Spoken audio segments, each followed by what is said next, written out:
Only the president of the church is sustained as prophet, seer, and revelator for the church. He alone has the right to receive revelations for the church, either new or amendatory, or change in any way the existing doctrines of the church. So this actually isn't true, at least in the 20th and 21st century. In order for doctrine to be changed in the church, the prophet, his counselors, and the 12 apostles all have to agree on the change. And if they don't all agree, nothing changes. We see this in the Revelation giving black men the priesthood and allowing black members to go to the temple.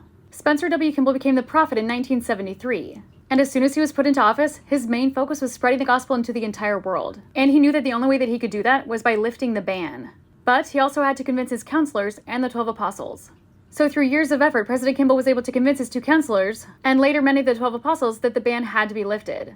President Kimball even convinced Bruce R. McConkie, who said a lot of racist things in his Mormon doctrine. Except, by June of 1978, 3 of the 12 apostles still hadn't come around to accepting that the ban had to be lifted. Those 3 apostles were Mark E. Peterson, Delbert L. Stapley, and Ezra Taft Benson. So President Kimball did exactly what he had to do. He sent Elder Peterson to Ecuador on a church assignment, and took advantage of Elder Stapley's ill health.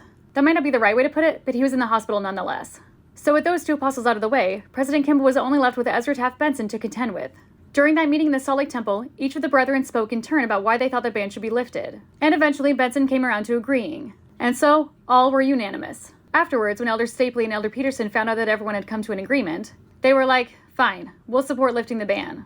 Except Elder Peterson made sure that there was a disclaimer saying that interracial marriage was still bad. Anyway, this is how doctrine and revelation actually works in the Mormon Church. The top 15 all have to agree on it.